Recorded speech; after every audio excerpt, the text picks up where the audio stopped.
Quand on parle de richesse, la Côte d'Ivoire, on parle de cacao, on parle de café, des imbécilités comme ça. C'était simplement la décision du colon, parce que lui, il a besoin de café, il a besoin de cacao, de faire pousser ça dans une de ses colonies. Eux, comme des bœufs, ils vont travailler, ils vont faire envoyer ça, puis nous, on va les payer en monnaie de Saint-Jean-Pierre, c'est la monnaie CFA qu'on a fait. Maintenant, eux, ils ne pourront jamais se développer avec cette monnaie CFA là. Ils pourront avoir un semblant de développement, ils pourront avoir un semblant de choses, mais à la moindre crise, ils vont se casser la gueule. C'est pas ce qui s'est passé avec la crise en 80 là. Et puis maintenant, c'est cassé la gueule définitivement. Si au début, on parlait de miracle économique ivoirien.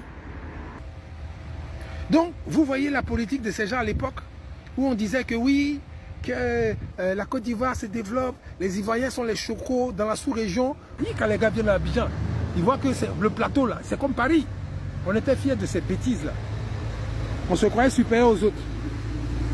Le semblant de développement de la Côte d'Ivoire, vous pensez que c'était vraiment parce que on se développait, parce que nous-mêmes on était en train de... Non, c'était Paris qui avait décidé de faire un semblant de développement dans nos pays sur le plan infrastructurel pour influencer le Ghana, pour influencer tous les autres pays là, pour leur dire que quand vous êtes avec nous les Français, quand vous faites ce que nous voulons, et bien chez vous là, ça marche, ça fonctionne, ça se développe. C'était pour influencer la Guinée et le Mali qui était très réfractaire à l'époque. La preuve, les Guinéens qui est chez lui en Guinée, quand ils voient Côte d'Ivoire, ils disent « T'as vu Abidjan, machin truc ». Mais chez nous, c'est gâté, c'est pas bon. Parce que Sékou Touré ne veut pas qu'on communique avec la France. Sékou Touré ne veut pas que machin truc. Il veut qu'on dans sa révolution de con là, il nous fait chier, on ne se développe pas. Modibo Keïta, c'était pareil. Kwame Nkrumah, c'était pareil. Au début, Kwame Nkrumah au Houphouët-Boigny.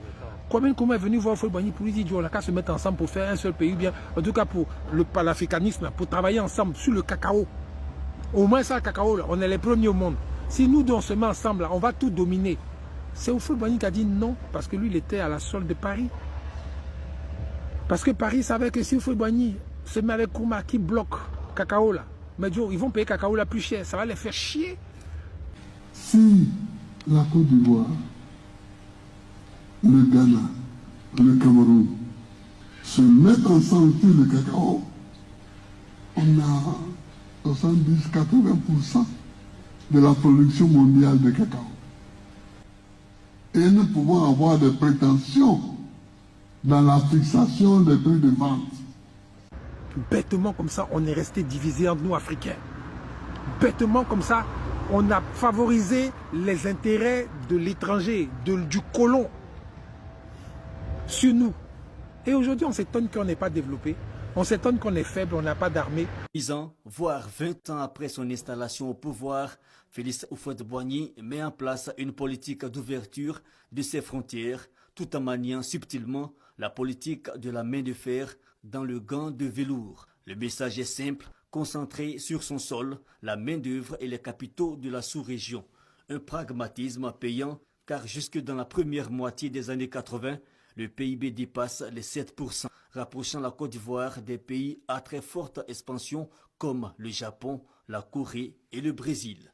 Entre 1975 et 1977, aidé par la conjoncture et les crises politiques dans nombre de pays concurrents et profitant des envolées des prix de ses principaux produits d'exportation tels le café et le cacao, la Côte d'Ivoire se positionne comme le leader en Afrique de l'Ouest.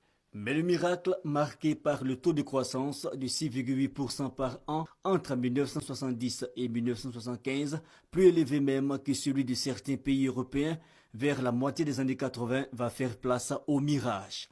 On parle de la trop grande dépendance de l'économie au binôme café-cacao et des multiples programmes et structures budgétivores créés sans organes de régulation.